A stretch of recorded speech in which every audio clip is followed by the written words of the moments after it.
қаласындағы номер 30 қазақ орта жалпы білім беру мектебінің 7-ші Ә сыныбы оқушысы Төлеурахман. Абай Құнанбаевтың 175 жылдығына арнаймын. Мен жазбаймын өлеңді ермек үшін.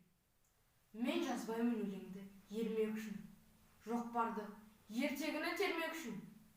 Көкірегі сезімді тіл орамды жаздым үлгі жастарға бермек үшін. Бұл сөзді тасырықпас талаптыға көңілінің көз ашық сергек үшін. Түзу кел қисықтың қырын келмей, сыртын тан, іс бітпес сырын көрмей.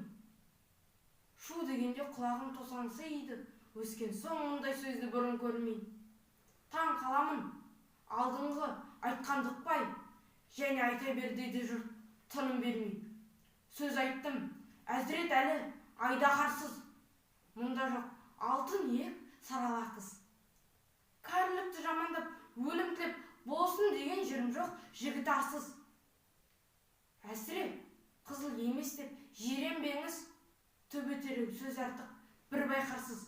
Батырдан барымташы туардан ғой, қышшылды, қызықшылды әуре жан ғой.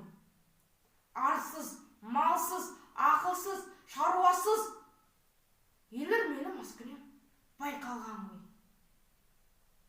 5-6 мыйсыз бәңгі көсем мәз боп, қинамай қызыл тілді кел тілді ал қой. Өлеңі бар өнерлі ілім сізге, жалынамын мұндай сөз айтпа бізге. Өзге түгіл өзіңе пайдасы жоқ, есіл өнер қор болып кетер түзге. Сән қой, дан қой, ойнашы керім кербес, қанша